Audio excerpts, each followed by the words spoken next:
সেই কবে mark two one বলেছিলেন কিনতে হয় জমি কিনুন, কারণ এটা এখন আর তৈরি হয় না। আর এই জমি নিয়েই বারবার যত উত্তেজনা। গতকাল অশান্তির পর আজও থমথমে ভাঙড়। পুলিশকে আটকাতে আজ এলাকার বিভিন্ন জায়গায় গাছের গুঁড়ি ফেলে রাস্তা আটকানো হয়। এলাকা এখনো শুনশান। রাজ্য পুলিশের পদস্থ কর্তাদের সঙ্গে ভাঙড় পরিস্থিতি নিয়ে ভবানী ভবনে জরুরি বৈঠক করেন মুখ্যমন্ত্রী। আর এরই মধ্যে ভাঙড়ের জমি আন্দোলন নিয়ে পারদ চড়ালো সিপিএম। সূর্যকান্ত মিশ্র থেকে গৌতম দেব সবার গলায় একটাই হুঙ্কার, ভাঙড়ের আন্দোলনকে রাজ্যের অন্যত্র ছড়িয়ে দিতে হবে। সিপিএম রাজ্য সম্পাদকের বক্তব্য, কিভাবে পুলিশের মোকাবিলা করতে হয় ভাঙড়ের মানুষ তাই দেখিয়েছেন। পাল্টা কটাক্ষের সুরে তৃণমূল মহাসচিব পার্থ চট্টোপাধ্যায়ের মন্তব্য, উস্কানিমূলক কথা বলে প্রাসঙ্গিক হওয়ার চেষ্টা করছে সিপিএম। অবশ্যই ভাঙড় নিয়ে আমরা আজকের যাবতীয় রিপোর্টিং আপনাদের সামনে হাজির করব, কিন্তু তার আগেই আলোচনার শুরুতেই দেখব এই রাজনৈতিক চাপানোতর।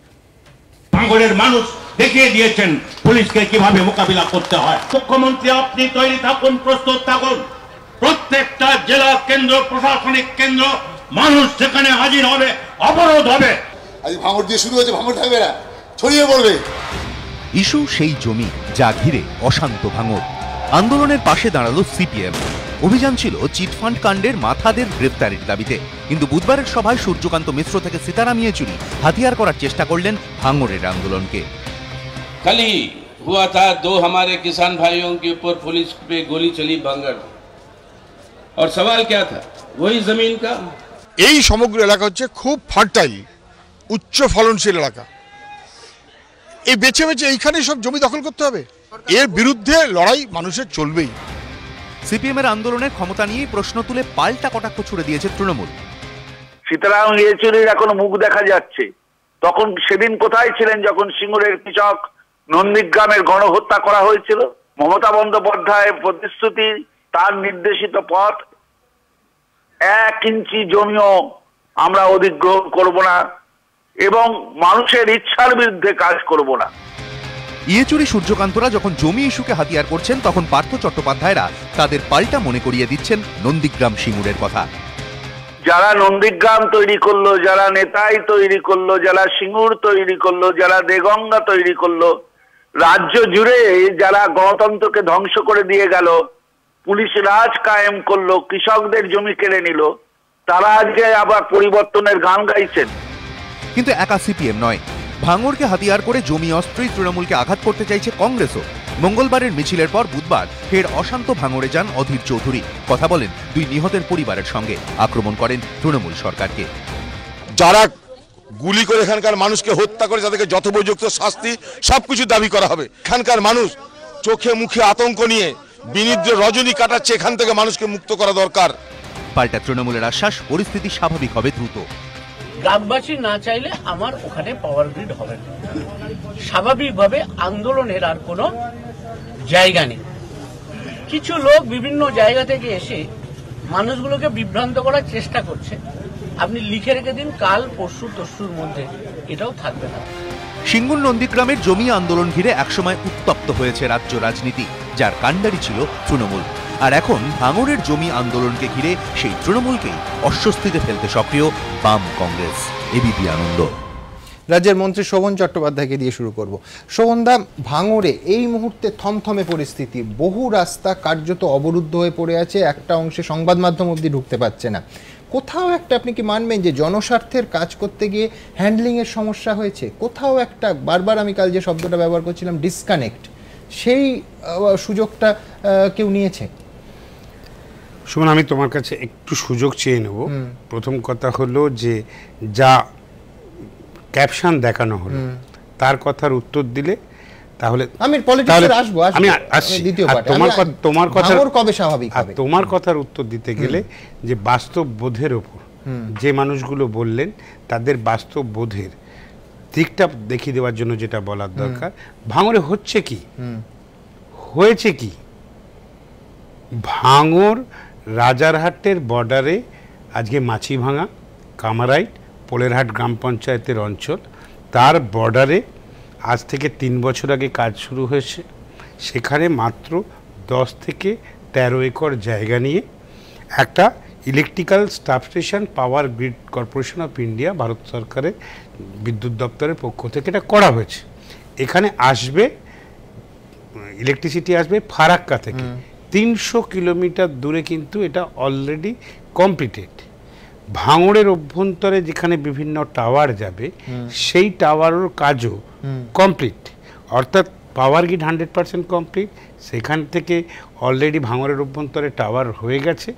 আরেকটি অংশ থেকে 4টি টাওয়ার গিয়ে এবার ভাঙড় থেকে বিভিন্ন অংশ, এত বড় যে শহর রাজারহাট নিউ টাউন তৈরি হয়েছে, তার পক্ষে বিপক্ষে বলতে চাইছি না।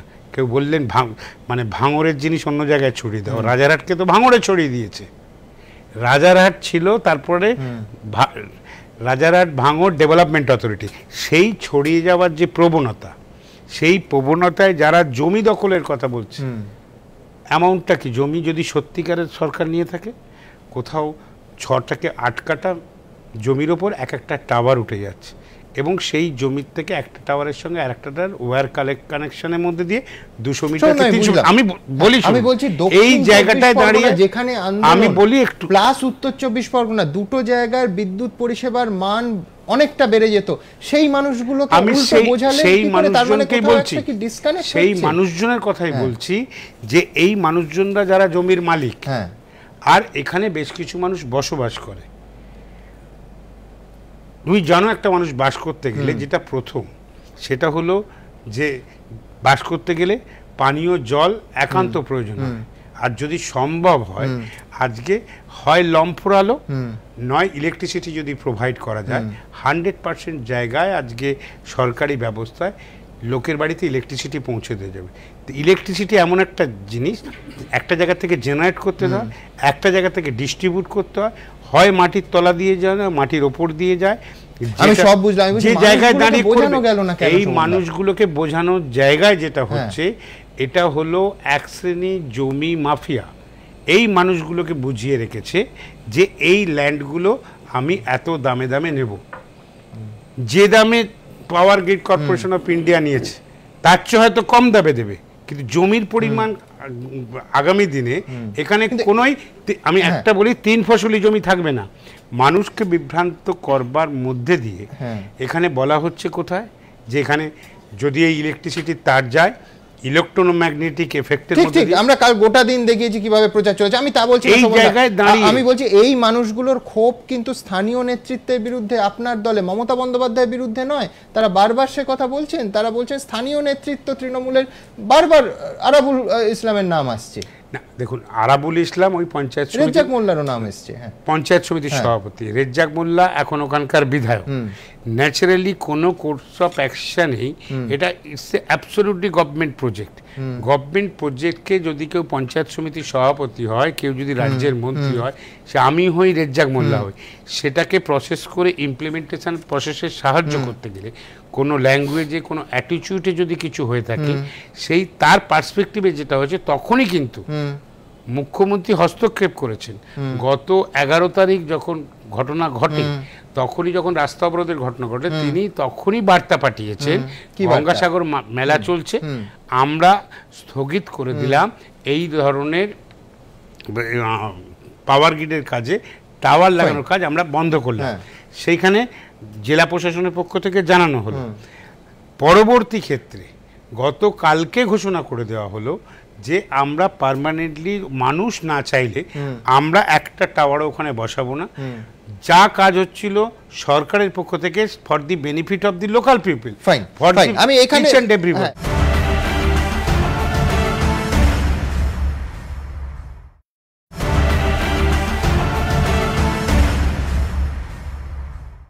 এখানে দেবাশিস সরকারের কাছে আসবে। দেবাশিস বাবু, সিপিএম এর তরফ থেকে যদি বলা হতো যে সিঙ্গুর নন্দীগ্রামে তৃণমূল ডিভিডেন্ড তুলেছে, আমরা চেষ্টা করছি ভাঙড়ে রাজনৈতিক ডিভিডেন্ড তোলা, সেটা একরকম হতো। ভাঙড়ের আন্দোলন অফিসিয়ালি বলা হচ্ছে, কে বলছেন? সূর্যকান্ত মিশ্র, গৌতম দেবরা, ভাঙড়ের আন্দোলন গোটা রাজ্যে ছড়িয়ে দেওয়া হবে। মানে এই যে দুটো মানুষের মৃত্যু হলো, এই ভ্যান্ডালিজম, এই অশান্তির আগুন, এ গোটা রাজ্যে ছড়িয়ে দেবে, এটা কি কোনো দায়িত্বশীল কথা হলো রাজনৈতিক দলের? ওই যে দুজন মানুষ বলেছেন, তারা যে পার্সপেক্টিভ থেকে বলেছেন, তারা সব থেকে ভালো ব্যাখ্যা করতে পারবেন। কিন্তু এখানে যখন জমি নিয়ে আন্দোলন আসছে, তখন কয়েকটা জিনিস যেন আমরা এখানে একদম না ভুলে যাই। যেরকম সম্বন্ধে একমত হবেন, নন্দীগ্রাম এই গতকাল পরশু থেকে বারবার নন্দীগ্রামকে আনা হচ্ছে, একেবারে ভুলভাবে আনা হচ্ছে। কারণ নন্দীগ্রামে যখন প্রাক্তন মুখ্যমন্ত্রী ঘোষণা করে দিয়েছেন যে ওখানে কোনো কারখানা হচ্ছে না, তার জন্য জমি নেওয়া হচ্ছে না।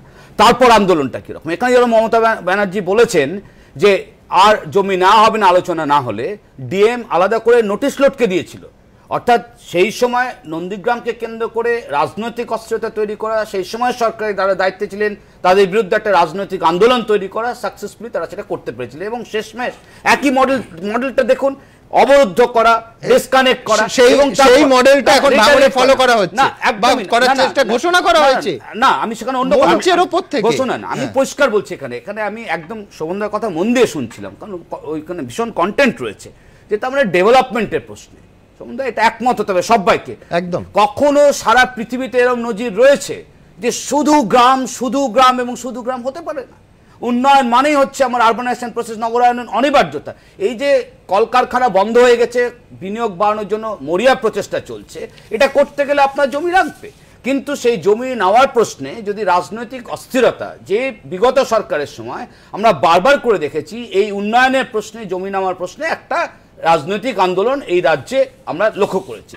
প্রশ্নটা আজকে যেটা উনি যে স্পিরিটে কথাগুলো বলেছেন তার ব্যাখ্যা আমি দিতে পারবো না, কিন্তু শুনে যেটা মনে হচ্ছে যে জমিকে কেন্দ্র করে যে ঘোষণা, একটা মারাত্মক ঘোষণা, আপনি সেই রাজনৈতিক দলের বিশ্বাসে করে আপনার কাছে জিজ্ঞেস করে যে আপনার দলের সেক্রেটারি যে বক্তৃতা করছে তার মানে যদি আপনি বুঝতে না পারেন কোন সাধারণ মানুষের কাছে, আমি পরিষ্কার বলছি রাজনৈতিক দলের সমর্থন অসমর্থন এই বিষয়টাকে একটা বিষয় জায়গা থেকে দেখতে হবে। সমস্ত বিষয়ে রাজনীতি আনলে কিন্তু রাজনীতিটা কলুষিত হয়। আমি যেটা বলি শোভন দাস, দেখুন সেটা হচ্ছে, আমি কংগ্রেসের বক্তব্য নিয়ে দেবো। আমজাদদা, আজকে অধীর চৌধুরী বলছেন বিচার বিভাগীয় তদন্ত চাই। এই মুহূর্তে আমি বলছি ভাঙড় নিয়ে এখনো অবরুদ্ধ। বিচার বিভাগীয় তদন্ত চাই অধীর চৌধুরীর বক্তব্য দুজন মানুষের মৃত্যুকে কেন্দ্র করে। উন্নয়নের প্রশ্নে কংগ্রেস কখনো কোনো সরকারের বিরোধিতা করে বেশ, এবং আজকেও করবে না।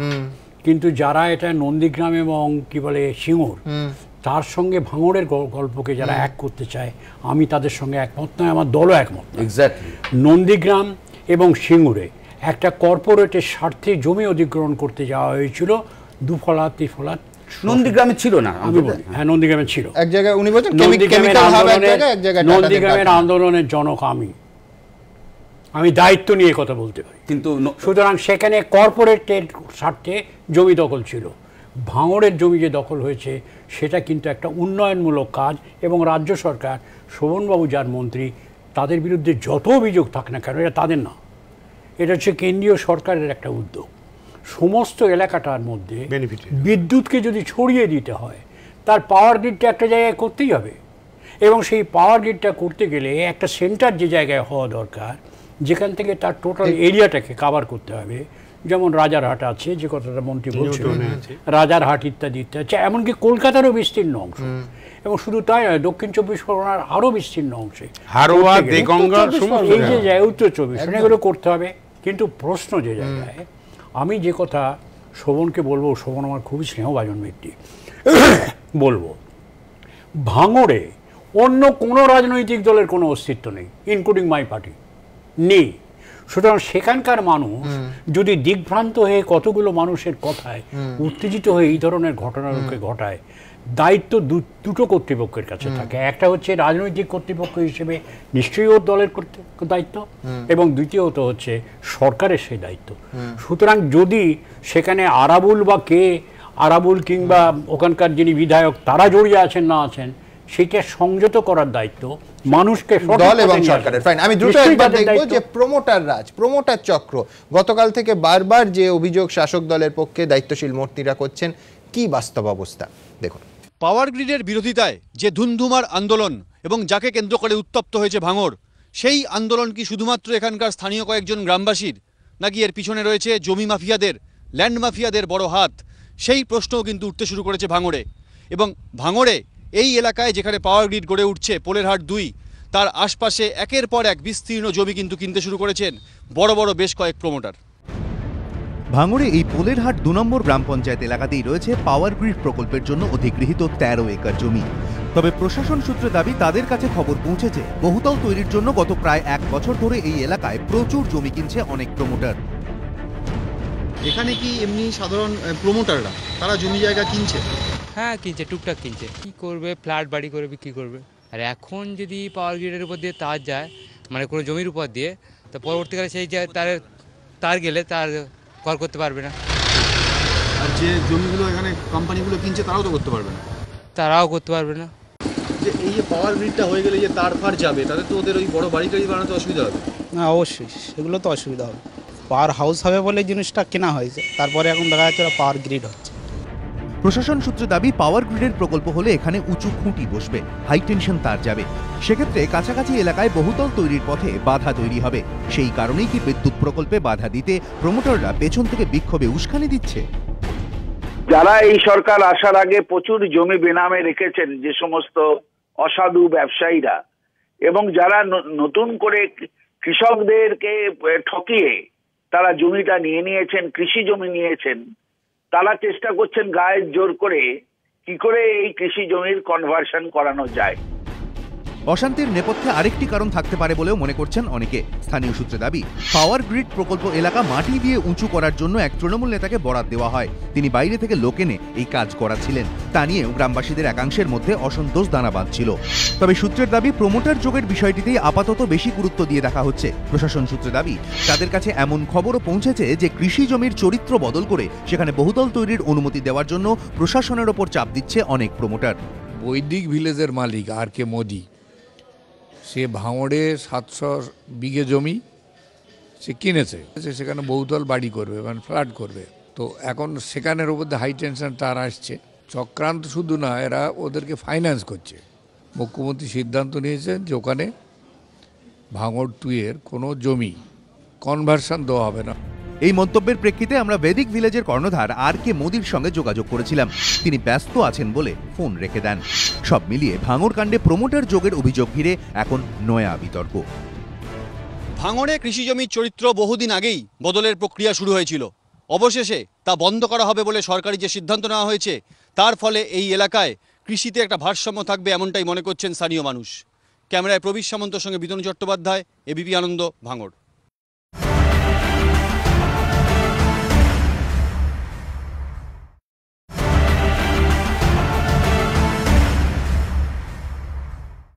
বিমলদার কাছে আছে। বিমলদা, সেই জমির দ্বন্দ্ব, সেই প্রমোটার চক্র আপনার মনে করেও 2009 আমরা একাধিক শো করতে হয়েছিল বৈদিক ভিলেজ কাণ্ড নিয়ে, এবং কোথাও কালকে এই প্রশ্ন উঠছিল যে মাত্র 10 থেকে 13 একর জমির জন্য এটা কেন, কিন্তু এই হাই টেনশন তার যেখান দিয়ে যাবে সেখানে এই বহুতল আবাসন সমস্যা হতে পারে না। জমির চরিত্র বদল শুধু ভাঙড় 2-তে নয়, এখানে একজন দায়িত্বশীল মন্ত্রী আছেন, আমি তার কাছে রিকোয়েস্ট করব। আমি বেসিক্যালি গ্রামের লোক, চাকরি সূত্রে শহরে থাকি। আমি মনে করি গোটা পশ্চিমবঙ্গে এবারে ভাবা উচিত যে জমির চরিত্র বদল সরকার কতখানি অ্যালাউ করবে, কারণ পরিস্থিতি কিন্তু ভালো নয়।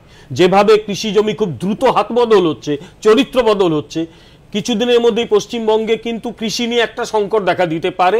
এটা কিন্তু আগাম আমি আজকে বলে দিলাম। 1 2 নম্বর হচ্ছে, এই যারা মানে সিঙ্গুর নন্দীগ্রামের সঙ্গে ভাঙড় আন্দোলনের তুলনা করছেন, তাদের একটা উদাহরণ দিই। শিক্ষক জীবনে দেবাশিসও জানে, দেখেছি অনেক ভালো ছাত্র গড়গড় করে লিখে যাচ্ছে, আর যে পড়াশোনা করে দূর থেকে টুকে লেখার চেষ্টা করছে কিছুই লিখতে পারছে না। হয় কি, সে লিখছে 66 নম্বর হ্যারিসন রোড, এ লিখছে ডডনং হ্যারিসন রোড। ঠিক এই আন্দোলনটা তাই হয়েছে। এই আন্দোলন সিঙ্গুর বা নন্দীগ্রামের আন্দোলনটা একটা নিউ সোশ্যাল মুভমেন্ট, তার অন্য মাত্রা আছে। বিশ্বজোড়া মুভমেন্টের একটা অংশ মানে হচ্ছে তাকে, কারণ মানুষ এই যে নিজের জীবন জীবিকার জন্য লড়াই করেছিল এবং সেই জমি কেড়ে নিয়ে দেওয়া হচ্ছিল, এমন কিছু মানুষকে সেখানে পাবলিক ইন্টারেস্ট প্র্যাকটিক্যালি রক্ষিত হচ্ছিল না। অন্তত সুপ্রিম কোর্টের জাজেদের একটা অংশ তো তাই মনে করেছেন। এখানে পুরো জমিটা সামান্য 13 একর, মানে আমার দক্ষিণ মেদিনীপুরের হিসেবে ওটা হচ্ছে 30 বিঘে মতো, অন্য জায়গায় একটু বেশি হতে পারে। 30 বিঘে জমি, কয়েক হাজার, 30 থেকে 40 বিঘে, 30 থেকে 40 বিঘে, বিভিন্ন জায়গায় বিঘের একটা গোলমাল আছে। আর দেওয়া হচ্ছে কাকে? Power grid corporation. সেটা হচ্ছে কেন্দ্রীয় সরকারের একটি সংস্থা, পিএসইউ। 100% জনস্বার্থ, 100% জনস্বার্থের বিষয়। আজকে এই যে আন্দোলনের কনসেপ্টটা বামেরা এলো, বামেরা নিয়ে এলো কনসেপ্টটাকে, আমার একটা অদ্ভুত লাগছে। বামেদের ন্যারেটিভ ক্ষমতার জন্য নিজেরা কিভাবে বদলাচ্ছে। বামেরা তো এতদিন শিখিয়ে এসেছে, আমরাও ছাত্রছাত্রীরা অনেক সময় পড়াই, বামপন্থা মানে একটু ডেভেলপমেন্ট ইত্যাদি ইত্যাদি, একটু প্রোগ্রেসিভ কিছু ভাবনা। সেই বামপন্থা তাহলে এটাকে সাপোর্ট করবে তো? সেখানে যারা বলছিল যে তার হলে নাকি মেয়েদের বাচ্চা হবে না, ছেলেরা ইম্পর্টেন্ট হয়ে যাবে, পুকুরের মাছ মরবে, বামেরা এগুলোকে সাপোর্ট করে তো? মানে বামপন্থা এখন কি একেবারে একটা ননসেন্স মতাদর্শে পরিণত হলো? This is my question. অন্য একটা প্রেক্ষিতে আসবো। আজকে গোটা দিনে যে অবরোধ, যে আন্দোলন, তার একটা মূল বিষয় ছিল, ইস্যু ছিল, আমি বলবো পুলিশের উর্দি। মঙ্গলবারের যুদ্ধের পর বুধবারও থমথমে ভাঙর, ভাঙা বাড়ি, পুকুরে পুলিশের গাড়ি, এখনো রাস্তার ওপর গুড়ি ফেলে অবরোধ, এখনো ক্ষোভে উন্মত্ত গ্রামবাসী, আর তাতেই ঘৃতাহুতি করেছে এই খাকি পোশাক। আমাদের সঙ্গে রয়েছে গ্রামের বাসিন্দারা, গ্রামবাসীরা, যারা গতকাল সারাদিন ধরে আন্দোলন করেছে। আমরা দেখতে পাচ্ছি পুলিশের পোশাক, তাদের কাছে একটি পুলিশের পোশাক রয়েছে। পুলিশের পোশাক অর্থাৎ WBP, ওয়েস্ট বেঙ্গল পুলিশ লেখা, দুটো স্টার। সামনে দেখতে পাচ্ছি পুলিশের পোশাকের উপরে কিছু রক্তের দাগ রয়েছে। তাদের বক্তব্য, বহিরাগতরা এখানে এসেছিল পুলিশের পোশাক পরে, তারা এখানে ছিল, লড়াই করেছিল। গ্রামবাসীদের দাবি, পুলিশের পোশাকে দুষ্কৃতীরা ঢুকে মঙ্গলবার হামলা চালিয়েছে ভাঙড়ের বিভিন্ন গ্রামে। পোশাক ওইখানে পড়ে আছে, সব রাস্তার ধারে পড়ে আছে। এটা কোথায় থেকে পেলে? এরাই মাঠ থেকে কুড়িয়ে পেয়েছি। মোস্তান বাহিনীরা, এটা র্যাব পুলিশ কিছু না, আজকের সর্বনাশ করতে হয় গ্রামটাকে, এই মোস্তান বাহিনীরাই শেষ করেছে। গ্রামবাসীদের দাবি, কৃষি জমির পাশাপাশি আমবাগান, রাস্তা এবং মাঠ থেকেও পুলিশের উর্দি, জুতো, হেলমেট পাওয়া গিয়েছে। দুজনের মৃত্যুর পর যথেষ্ট উত্তেজনা ভাঙড় জুড়ে। এই মুহূর্তে আমরা রয়েছি ভাঙড়ের খামারাইট এলাকায়। পুলিশের উর্দি, আমরা যেখানে রয়েছি, আমার সামনে একটা সাব ইন্সপেক্টর পদমর্যাদার একজন অফিসার, তার উর্দি কিন্তু পড়ে রয়েছে। এই উর্দি দেখিয়ে গ্রামবাসীদের অভিযোগ, পুলিশ তো আর খালি গায়ে বাড়ি ফিরে যায় না। যদি জনগণ উত্তেজিত হয়, জামাটা ছিঁড়ে দেবে, ছেঁড়া জামা পরেছে থানাতে ফেরত যাবে। তাহলে কেন আজ এখানে আমরা আমাদের রাস্তার ধারে উর্দি পরে, রাস্তার উপরে উর্দি পড়ে থাকবে? তাহলে এর থেকে বোঝা যাচ্ছে নিশ্চয়ই পুলিশের সঙ্গে বহিরাগতরা ছিল। তবে গ্রামবাসীদের অপর একটি অংশ আবার অন্য কথা বলছে। তাদের দাবি, মঙ্গলবার গ্রামবাসীরা যখন পুলিশকে লক্ষ্য করে ইট পাটকেল ছুটছে, তখন প্রাণে বাঁচতে কয়েকজন মহিলা পুলিশকর্মী এসে তাদের কাছে সাহায্য চান। 4টে মহিলা পুলিশ ছিল, তারা মহিলা গ্রামবাসীকে হাত জোর করে বলছিল যে আমাদেরকে বাঁচান, আমরা এই এসছিলাম, আমাদের কিছু সাহায্য করুন। তারা গ্রামবাসীরা কাপড় চোপড় দিয়ে তাদেরকে একদিকে পার করে দিল। সাহায্য চেয়েছিল, তাদের জীবনের কোনো ভয় ছিল হয়তো। গ্রাম থেকে গ্রামবাসীরা কিছু সাহায্য করেছিল, তাদেরকে জানে যে হয়তো মারধর হতে পারে, জামা কাপড় দিয়ে তাদেরকে নিরাপত্তা স্থলে পাঠিয়ে দিয়েছিল। পুলিশের সেই খাকি উর্দিগুলি গ্রামেই থেকে যায়। পুলিশ কর্তাদেরও আরও দাবি, পাওয়ার গ্রিডের প্রকল্পে নিরাপত্তার জন্য ওই এলাকায় কয়েকজন পুলিশ কর্মী থাকতেন। ঝামেলার সময় তাড়াহুড়ো করে তারা বেরিয়ে পড়েন। গন্ডগোলের মধ্যে তারা আর সেই উর্দি পরার সুযোগ পাননি, সাধারণ পোশাকেই বেরিয়ে পড়েন। গ্রামবাসীরা সেই উর্দি পেয়েছেন। বুধবার সকাল থেকে ভাঙড়ের গ্রামে গ্রামে পুলিশ দেখা না গেলেও পুলিশের উর্দি ঘিরে দানা বাঁধছে বিতর্ক। প্রকাশ সিনহা ও ময়ূর ঠাকুর চক্রবর্তী, এবিপি আনন্দ, দক্ষিণ 24 পরগনা। আপনি কোনো আলোকপাত করবেন এই বিষয় নিয়ে? আমি এক সেকেন্ডে করবো। একটা ব্যাপারে যে প্রতিবেদনটা দেখাতে হলো, টাওয়ার বসানোর জন্য, ইলেকট্রিসিটি তার নেওয়ার জন্য কোনো জমির চরিত্র পরিবর্তন করা হবে না। তার নেবার জন্য বা টাওয়ার করার জন্য কোনো জমির চরিত্রের পারমিশন করানোর প্রয়োজনের সেই বাধ্যবাধকতা খুব কম। কিন্তু হাউসিং করবার জন্য এগ্রিকালচারাল ল্যান্ড যারা ওখানে পারচেস করেছে, তারা ইন্ডিভিজুয়াল যাদের ওনারকে আইডেন্টিফাই করেছে, সেই ওনারদের বোঝানোর জন্য একটা এজেন্সিকে, যারা বিভিন্ন ক্ষেত্রে বিভিন্ন জায়গায় বিচ্ছিন্নতা চিন্তাভাবনার সঙ্গে পরিপুষ্ট থাকে, তাদেরকে দিয়ে এটাকে করা হয়েছে। যেটা হয়তো সরকার বা যেটা বলছিলেন আমাদের দলের কোথাও বোঝার ফারাক থাকতে পারে, কিন্তু আজকে ভেবে দেখুন ঠিক একই জিনিস হয়েছে। সিঙ্গুর নন্দীগ্রামের সঙ্গে মেলাচ্ছি না, কোনো পুলিশ আহত হয়নি সেইভাবে। আপনার কাছে কি খবর আছে? আপনার কোথাও দেখাননি? দু একটি ঢিল লেগেছে, হয়তো মুখে লেগেছে, রক্তাক্ত অবস্থায় বেরিয়েছে। কোনো পুলিশ নিহত হলো না, অন্তত অতগুলো পুলিশ নিহত হলো না। এই যে পুলিশের সমস্ত জামা কাপড়গুলো ওই ভেতরে এলো, সেই প্রশ্নেই তো আজকে সামনে এসে পড়েছে যে পোস্টমর্টেম হলো, কিন্তু দেখতে হবে এই গুলি এবং বোমের স্পিনটা নিশ্চয়ই পুলিশের কাছে ছিল না। যে সমস্ত আপনারাই এটাকে ব্যাখ্যা করেছেন যে মৃতদেহটি দেখেছে, তাহলে এটাকে দায়িত্ব এড়িয়ে যেতে পারেন না আন্দোলনকারীরা। অনেক সময় হয় নিজেরা ঘটনার ঘটাবার জন্য, দুজন মারা গেছেন, একজনের গুলির আঘাত, শুধু গুলির আঘাত, আরেকজনের গুলির সঙ্গে গলায় একটা গাঢ় আঘাত, যেটা মনে করা হচ্ছে স্প্লিন্টারের হতে পারে, এবং প্রভোকেশন করবার জন্য যে মৃতদেহ কোরানোর প্রতিযোগিতা, যে মৃতদেহ আমাদের এই আন্দোলনে করতে পারবে, কারণ এটা পাওয়ার গ্রিডের বিরুদ্ধে ছিল, এটা লোকের জনস্বার্থে হচ্ছে, এটা প্রমাণিত সত্যের জায়গায় যাচ্ছে। 11 তারিখ সরকার ঘোষণা করছে মানুষের কাছে না চাইলে আমরা এই পাওয়ার গ্রিড করব না। এই জায়গায় দাঁড়িয়ে লেট মি কনক্লুড, সেই জায়গায় দাঁড়িয়ে এই প্রভোকেশন ছিল যা প্রমাণিত সত্য, যারা অ্যাডভোকেসি করলেন বিভিন্ন মিডিয়ার কাছে, কোনো গ্রামাঞ্চলবাসী নয়। আর আপনার প্রতিবেদনে যা দেখালেন, এখানে জমি কেনা হচ্ছে, এখানে মাল্টি স্টোরেড বিল্ডিং হবে, আর এইটা থাকতে পারে না যে একটা পাওয়ার গ্রিডের তার গেলে তার একটা সার্টেন ডিস্টেন্সের মধ্যে কোনো বিল্ডিং প্ল্যান স্যাংশন হয় না। ছোট্ট একটা বিরতির সময় হয়ে গেছে, আমি বিরতিতে যাব, তার আগে দেখাবো যে এই মুহূর্তে ভাঙড় ঠিক কোন জায়গায় দাঁড়িয়ে, অবরুদ্ধ ভাঙড়ের সেই অবরোধ উঠবে কবে, দেখুন।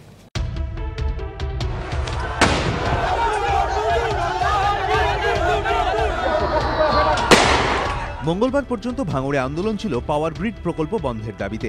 বুধবার এক ধাপ এগিয়ে সেখান থেকে উঠতে শুরু করেছে জমি ফেরতের দাবিও।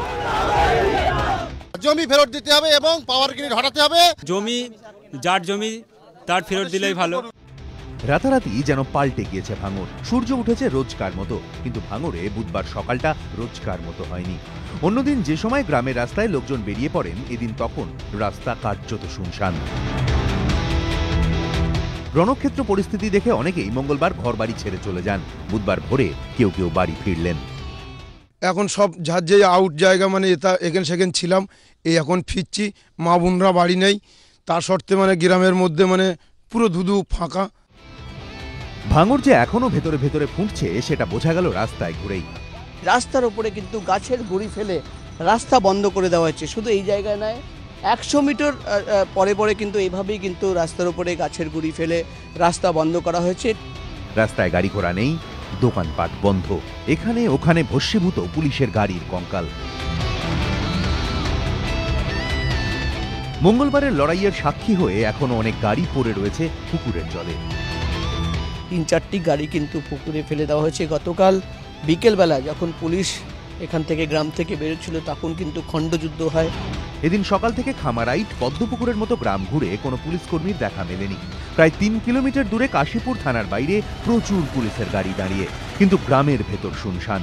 ভোরের দিকে গ্রামে একটি জল কামান নিয়ে যাচ্ছিল পুলিশ, গ্রামবাসীরা তাদের ঢুকতেই দেয়নি। বেলা গড়াতে প্রেসিডেন্সি ও যাদবপুরের পড়ুয়ারা ভাঙড়ে যান। যাদবপুর বা প্রেসিডেন্সি থেকে যারা এই আন্দোলনের পাশে দাঁড়াতে আসছেন, তাদের বক্তব্য খুব স্পষ্ট। তারা একটা আন্দোলন তৈরি হয়েছিলেন, তার পাশে তারা এসছেন, এবং তারা চাইছেনও যে জনপ্রতিনিধিরা যারা আছেন তারা যেন এইখানে আসেন এবং এসে মানুষকে বোঝান যে পাওয়ার গ্রিডের ভালো বা মন্দ দিক কোনটা রয়েছে, বা যদি সত্যিই ভালো হয় সেটা যেন মানুষের সঙ্গে সরাসরি কথা বলেন। অন্যদিকে ভাঙড় কাণ্ডে বহিরাগতদের দায়ী করে কড়া ব্যবস্থার নির্দেশ দিয়েছেন মুখ্যমন্ত্রী। বুধবার ভবানী ভবনে একটি উচ্চ পর্যায়ের বৈঠক করেন তিনি। সেখানে ছিলেন কলকাতার পুলিশ কমিশনার, রাজ্য পুলিশের ডিজি, এডিজি আইন শৃঙ্খলা এবং এডিজি সিআইডি। সূত্রের দাবি, বৈঠকে মুখ্যমন্ত্রী বলেন, ভাঙড়বাসীর গায়ে যেন হাত না পড়ে। ভাঙড়ের মানুষের কোনো দোষ নেই, দোষ তাদের যারা মানুষকে ভুল বোঝাচ্ছে। 40-50 জন বহিরাগত এই কাজে নেতৃত্ব দিচ্ছে। সূত্রের দাবি, এরপরই মুখ্যমন্ত্রী নির্দেশ দেন, এরা কোথায় থাকে সেই ঠিকানা জোগাড় করুন, কড়া আইনে তাদের বিরুদ্ধে ব্যবস্থা নিন। যারা এখনো ভেতরে ঢুকে রয়েছে তারা যেন বাইরে বেরোলেই গ্রেফতার হয়, নতুন করে যেন কেউ ভেতরে ঢুকতে না পারে। এদিকে ভাঙড়ে অশান্তির মাঝে পড়ে যে দুজন প্রাণ হারালেন, তাদের সঙ্গে আন্দোলনের দূর দূরান্ত পর্যন্ত কোনো সম্পর্ক নেই। 25 বছরের আলমগীর মোল্লা স্নাতকোত্তরের ছাত্র, আর 30 বছরের মফিজুল খান চাষবাস করে এবং বাজারে সবজি বিক্রি করে সংসার চালান। আমার ছেলে গেছিল সামনাগারে, ওখানে সবজি বিক্রি হয়, সবজি আনতে গেছিল, সবজি আসতেছিল, আর এলো পাতাড়ি গুলি ছাড়াচ্ছে, এলো পাতাড়ি গুলি ছাড়লি, গুলি লেগে আমার কোচে নাড়ি বেরিয়ে গেছে, এখানে লেগেছে গুলি, পেটে লেগে নাড়ি বেরিয়ে গেছে। আরাবুলির গুন্ডা আর রাজ্জাকের গুন্ডারা পুলিশের সঙ্গে থেকে গুলি করেছে, বোম মেরেছে, আর সেই গুলি এসে লেগেছে আমার কোচির পেটে। গুন্ডাগুলোকে শাস্তি চাই। দোষীদের কড়া শাস্তি চাইছে আরেক মৃত আলমগীরের পরিবারও।